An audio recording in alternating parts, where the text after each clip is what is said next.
speech off quite frankly. There is a lack of human historical education in our United States history school system, right? Now, of course, saying that you guys are like, great observation, Sherlock. Abby had a speech about that last week. But I want you guys to hear me out. You would agree that the best way for our next generations to become more successful is to learn from previous generations, right? Head nod? Head nod.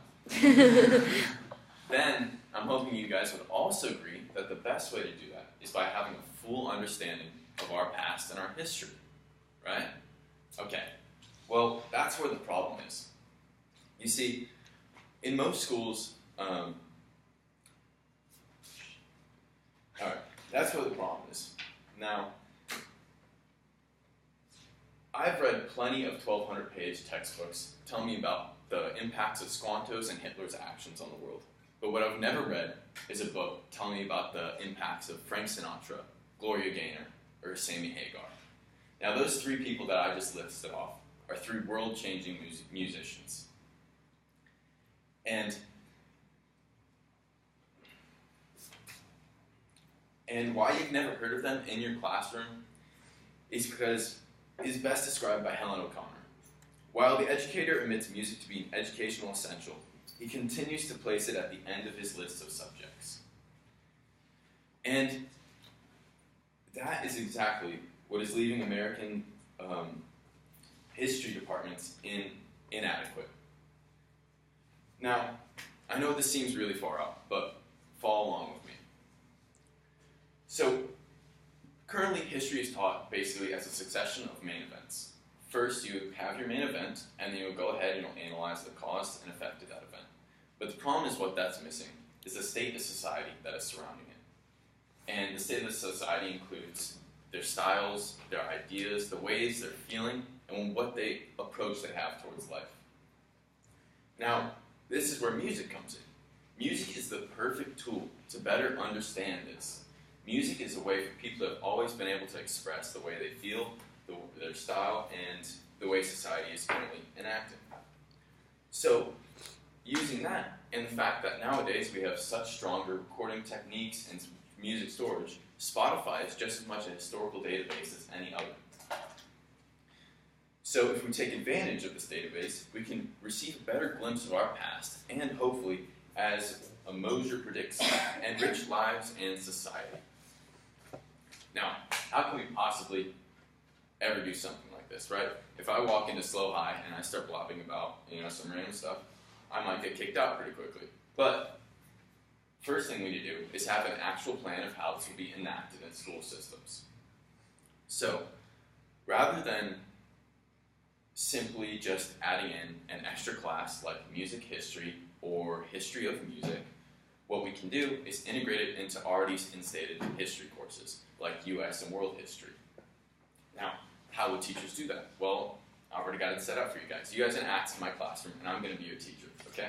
So, we'll go ahead, we're going through class, we have a normal lesson plan, and right now we're talking about the 1980s. So first off, have you guys heard of this song? Maybe, maybe not. Alright, well, here's some lyrics from Gucci Mane's Addicted. Hi, my name is Gucci Mane, I'm addicted to everything, fast cars, bad, weed, and promethazine. Hi, my name is Gucci Mane, I'm addicted to everything. Right, okay, so we can make some conclusions from this, right? He likes promethazine, fast cars, essentially drugs, money, and, partying, fun stuff, right? Well, now if we go ahead and we look at Lita Ford's Kiss of the Deadly, she has actually very similar structure in her lyrics, where she goes ahead to a party, she cares about, sex and stuff like that, fighting, just like the assault rifle and Gucci Gang song. Late from her job, traffic's bad, she does care about cars. She probably would like a fast car, because she could have made it to work on time. And then we can go ahead and we can make conclusions off of this to form a better idea of what society was like then. So we can see that Gucci Gang song, he uses profanity, which Andy told us about. The shock of using profanity is going down, where now people are more okay with hearing that word. Where in Lita Ford's song, if she pulled that stunt, people would not have liked that. we can also see that they're also very similar to us. They like similar things that we are now liking today. And that can help our students make better conclusions about the past and hopefully make better choices in their future, now knowing what societies were like in the past. And that's how easy it is to learn a little bit more about that. So, now that we have planned, where do we go from there? Well, we have to turn in legislation to ever have any change in the educational system. So, that starts with contacting your senators and your district representatives, which is not an easy process, I will agree. But it has the possibility to become an easy process with enough people. Our voices all matter, and if we have enough voices combined, we can create a change.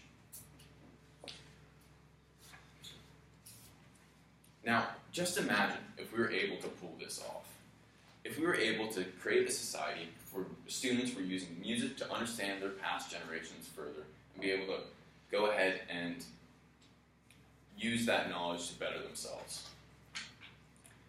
I believe that world is best described by Louise Pascal, where she states, "Music can unify and strengthen community, thus joining people together in a common experience." I think this has the capability of being able to join us as a society and our children's future societies. Now, imagine a world without this. It's the world we live in, and I'm not saying it's hell, but I do think, but I don't think we are helping students go to the furthest of their potential. And because of that, I feel that this epidemic is best described as a deficiency in learning with endless implications. So I call on you all to take action, to stand for a fight against this deficiency, to use your voice to create a change, and to use our understanding of the past to help our future.